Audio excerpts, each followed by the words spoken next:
Baxıram dövranın tərs gərdişinə, bilmirəm dünyada nəyim var mənim. Yollarım bağlıdır azad həyata, bu yolda keçilməz dağlar mənim. Nəzər sal zamanın qanlı gözünə,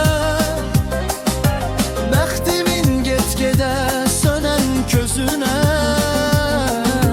Bir sual verirəm özüm özümə, görəsən nəyim var, kimim var mənim. Dərd bəla çəkilmir bir an başından, hər zülüm çəkirəm bu gənc yaşımdan. Dərdimi deməyə tək qardaşımdan, görəsən başqa bir kimim var mənim. Pərvanə ot tutar şəma təşindən, bülbüllə qan ağlar gül həsrətindən. Bəs mənim aharla nalə səsimdən, halımdan xəbərdar kimim var mənim. Fələyin çarxını saxlamaq olmur, kimisi köç edir, kimi doğulur.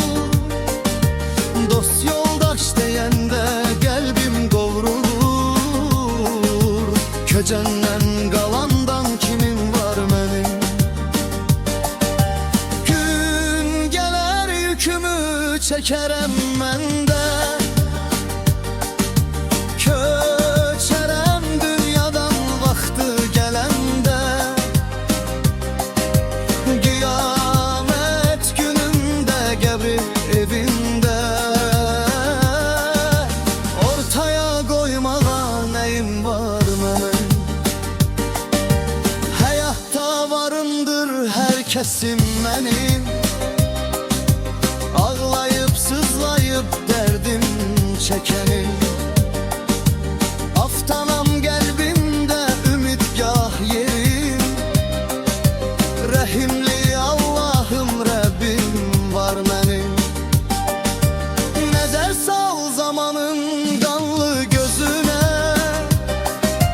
bəxtimin get-gedə sönən közünə. Bir sual verirəm özüm özümə, görəsən nəyim var, kimim var mənim. Dərd bəla çəkilmir bir an başımdan, hər zülüm çəkirəm bu gənc yaşımdan. Dərdimi deməyə tək qardaşımdan, görəsən başqa bir kimim var mənim. Görəsən başqa bir kimim var mənim.